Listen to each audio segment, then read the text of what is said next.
ध्यान से एकादशी है। स्कंद पुराण यहां तक कहती है कि इस कथा के चरित्र को जो श्रवण कर लेता है उसको 26 एकादशी करना भी नहीं पड़ती। इस एकादशी की केवल ये कथा सुनकर ही वो तर जाता है। बहुत ध्यान से सुनना इसको, कथा तो बड़े भाव से सुन लो इसको, है? बड़े प्रेम से। इसलिए सारी एकादशियों में निर्जला एकादशी की महत्वता शास्त्र प्रमाण करता है। महाराज निर्जला एकादशी का उद्यापन जो करा जाता है, उसका उद्यापन और प्रदोष का जो उद्यापन करा जाता है, इन दोनों का क्रम लगभग एक जैसा है। तो निर्जला पहुंची है और निर्जला ने जाकर भगवान नारायण से निवेदन करा। भगवान विष्णु ने पूछा, क्या बात है निर्जला, आज तुम खेलती हुई यहां पर आकर खड़ी हो गई, क्या हुआ क्या है? क्या तुमको गौलोक धाम में आनंद की अनुभूति नहीं हो रही जो तुम बैकुंठ में आई? निर्जला घूमती घूमती भगवान के सम्मुख में पहुंच गई। भगवान ने पूछ रहे हैं, बार बार पूछा, निर्जला हुआ क्या तुमको?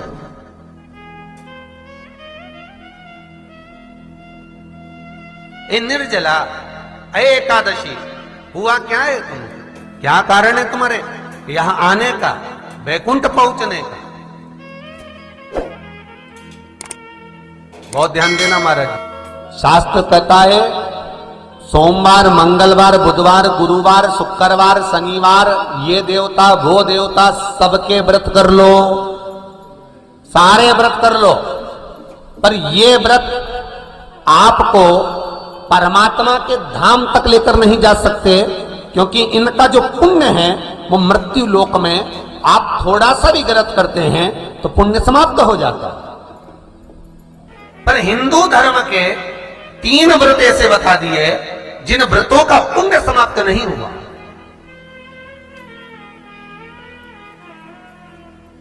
हिंदू धर्म के 3 व्रत ऐसे हो गए जिनका पुण्य समाप्त नहीं हुआ महाराज। क्यों? जिनका पुण्य प्रबलता में बढ़ता गया। पहले नंबर पर एकादशी,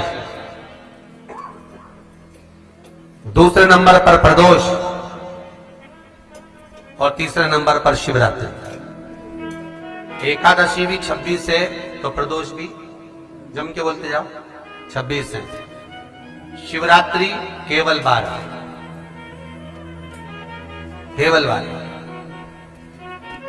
और अगर अधिक मास की पड़ जावे तो ये 13, पर अधिक की आए तो 13 है। तो यहां शास्त्र कह रहा है कि 3 व्रत हमारे यहां जिनका पुण्य समाप्त नहीं हुआ, जिनका पुण्य प्रबल हुआ, बड़ा। इसलिए आज भी माता एकादशी का व्रत करती है, और एकादशी का व्रत कर कर अगर कोई जीवात्मा को देते हैं, कोई मर भी गया तो उसको एकादशी का दान देते हैं। एकादशी का उसको दान दिया है। महाराज निर्जला खड़ी पूछा, क्यों आई हो, क्या कारण? निर्जला आई तब लक्ष्मी मैया उठकर निर्जला के करीब में गई। निर्जला बहुत सरल थी निर्जला। कहते हैं कामा एकादशी सबसे लंबी है। कौन सी एकादशी? कामा। फिर मोक्षदा उससे नीची है महाराज। और निर्जला जो है बिल्कुल छोटा स्वरूप है। निर्जला का मतलब देखा जाए तो केवल 2 चोटी करी हुई है। मस्तक पर भोर लगा हुआ है निर्जला के, माथे पर बिंदी लगी हुई है निर्जला के, सुंदर गले में तुलसी की मालाएं पहनी है निर्जला, हाथ में जो हाथ फूल जैसी माताएं पहले पहनती थी, आपको ध्यान में होगा, ऐसा बड़ा फूल होता था, अंगूठियां पड़ी होती थी, हाथ में ऐसा लगा रहता है। तो निर्जला हाथ फूल भी तुलसी के धारण करी। बड़ा सुंदर स्वरूप है माता निर्जला का महाराज। छोटी है तो माता लक्ष्मी उनके पास में गई और निर्जला से जाकर पूछा, निर्जला तेरे आने का कारण क्या है, तू बता। नारायण आपसे पूछ रहे हैं कि क्यों आई हो, किस लिए आई हो, क्या है तुम्हारे आने का कारण?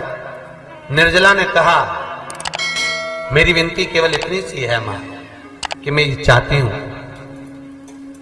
कि मैं जीव के प्राण छूटने के बाद उसके प्राणों को जिस समय मैं लेकर जीवात्मा के प्राणों को परमात्मा तक भेजूं, बैकुंठ तक भेजूं, गौलोक धाम तक भेजूं, उस बीच में मुझे ले जाते समय कई नरक भी बीच में पड़ेंगे, कई स्थान ऐसे बैतरणी आदि का स्थान बीच में आएंगे। तो वो स्थान में मुझे रोका ना जाए, मैं सीधे भगवान के धाम पहुंच जाऊं। ऐसी कृपा, ऐसी दया। जितनी भी माताएं एकादशी का व्रत करती, बहुत ध्यान से सुनना आज की कथा को। शायद जिंदगी में मिली ना मिली, पर ये कथा का रिश्ता तो बहुत ध्यान से सुनना। स्कंद पुराण यहां तक कहती है कि इस कथा के चरित्र को जो श्रवण कर लेता है उसको 26 एकादशी करना भी नहीं पड़ती। इस एकादशी की केवल ये कथा सुनकर ही वो तर जाता है। बहुत ध्यान से सुनना इसको, कथा को। बहुत ध्यान से आज की कथा सुनना कि एकादशी का आपसे आपके बच्चे पूछेंगे, मम्मी हम भगवान विष्णु का दर्शन करते हैं, हम राम जी का दर्शन करते हैं, हम कृष्ण भगवान का दर्शन करते हैं, हम भवानी माता का दर्शन करते हैं, हम शंकर जी का दर्शन करते हैं, हम सारे देवी देवताओं का दर्शन करते हैं, पर ये एकादशी माता तो कभी नजर ही नहीं आती। पूछेंगे कि नहीं पूछेंगे कि तुम जिस एकादशी का व्रत करते हो, इनका जन्म कहां से हुआ, कहां जन्मी थी? एकादशी की जन्मस्थली कहां है?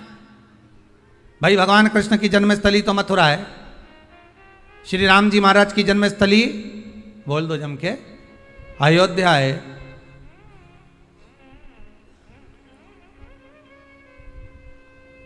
कोई आपसे पूछ ले कि एकादशी की जन्मस्थली कहाँ है, तो आधे लोग तो बाल खुजाने में लग जाएंगे कि एकादशी आखिर पैदा कहाँ हुई थी, जन्म कहाँ लिया था, इसका जन्म हुआ कहाँ था, कहाँ जन्मी थी ये।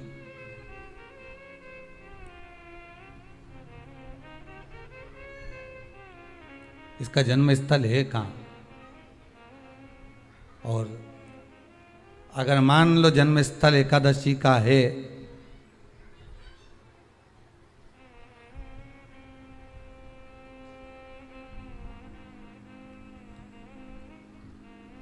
और एकादशी अगर जन्मी है, उसका जन्म हुआ है, और दुनिया के लोग इतना व्रत करते हैं, उपवास करते हैं,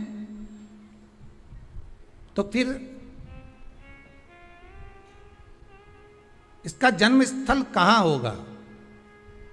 तो कहा इसका जो जन्म स्थल है वो बद्रीनाथ। कहां पर है? बद्रीनाथ। और उस बद्री विशाल में भी एक गुफा जिसका नाम है हेमवती। क्या नाम है? हेमवती। उस गुफा में एकादशी का जन्म स्थल है। बद्री विशाल में हेमवती गुफा, जो 12 योजन अंदर प्रवेश करने जितनी है, 12 योजन की गुफा के अंदर, हेमवती के अंदर एकादशी का प्रागट्य हुआ था, एकादशी का जन्म हुआ था।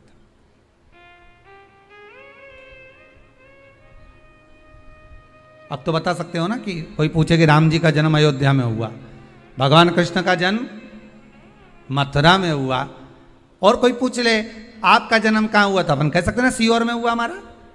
और आपसे कोई पूछे कहाँ हुए, तो कहीं इंदौर में हुए, कि देवास में हुए, कि भोपाल में हुए, कि मुंबई में हुए, कि पूना में हुए, आपका तो बता दोगे। पर बच्चे आपसे पूछ ले मम्मी तू इतनी एकादशी का व्रत करती है, एकादशी का तू व्रत करती है, और सबको करा देती है कि वल्लभ कुल की एकादशी करो, भले बकरी जैसे चरो पर एकादशी करो, और सबको एकादशी कराया, तो कोई पूछ ले कि एकादशी का जन्म कहाँ हुआ था, तो आप कह सकते हो कि बद्री विशाल में, हेमावती में, बद्री विशाल के हेमवती गुफा के अंदर जो 12 योजन की गुफा है, उस गुफा में एकादशी का जन्म हुआ।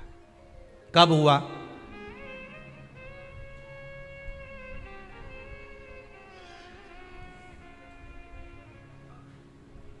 जन्म होने का कारण, राम जी के जन्म होने का कारण था रावण का संहार।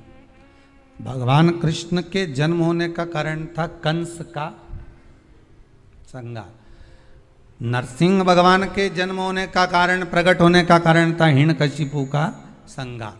वराह भगवान के प्रकट होने का कारण था कि पृथ्वी को जल पर लाकर ठहराना, हिरण्याक्ष का संहार।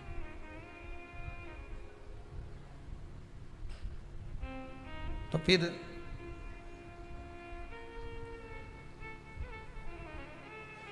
इसके जन्म का कारण क्या है? तो कहा इसके जन्म का केवल एक कारण है। सतयुग में, अब एक और बात का बहुत ध्यान दीजिएगा महाराज, सतयुग एक बार नहीं हुआ कि तुम सोचो कि सतयुग के बाद में द्वापर त्रेता आ गया, त्रेता के बाद द्वापर आ गया, द्वापर के बाद कलयुग आ। एक सतयुग नहीं है, एक त्रेता नहीं है, एक द्वापर नहीं है। ना जाने कितने कितने सतयुग निकल गए, ना जाने कितने कितने द्वापर त्रेता कलयुग, ना जाने कितने निकल गए।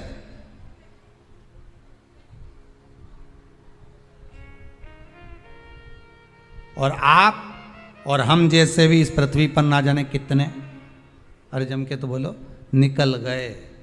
पृथ्वी वहीं की वहीं है, जिस मकान में रहते हो वो मकान भी वहीं की वहीं है।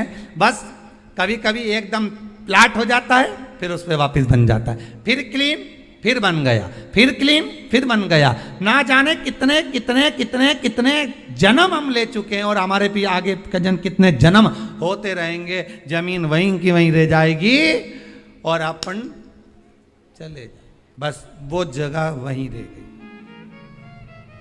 जो पहले परदादाजी की थी दादाजी को मिल गई, दादाजी की थी पिताजी को मिल गई, पिताजी की थी उनके बेटे को मिल गई, उनके बेटे से उनको बेटों को मिल गई। मिलते मिलते मिलते मिलते कब वो जमीन भी बिक गई समय की अवस्था में, फिर दूसरे की हो गई। और हम सोच कर रह गए कि ये हमारा है, हम इसके लिए लड़ाई करें, झगड़ा करें, हम केवल इस जमीन के लिए, जरा सी प्रॉपर्टी के लिए अदालत में खड़े, अपना समय बर्बाद कर दिए और जो पाना था वो छोड़ दिया।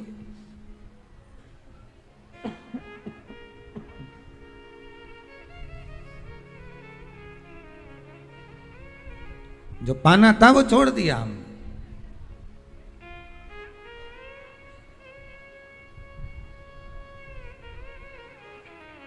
असली रजिस्ट्री तो ये शिव महापुराण की कथा है, जिसमें बैठकर आप 3 घंटा भगवान की भक्ति को जो धारण कर रहे हो, 3 घंटा जो भगवान की कथा को आप श्रवण कर रहे हो, 3 घंटा जो भगवान की भक्ति में आप डूबे हुए हो, 3 घंटा जो भगवत स्मरण में आप लगे हुए हो, बस यही असली रजिस्ट्री है, यही वहाँ काम आने वाली है। इसके सिवाय कुछ काम नहीं आएगा। धन दौलत माल खजाना सब पड़ा की पड़ा रह जाना, सब धरा की धरा।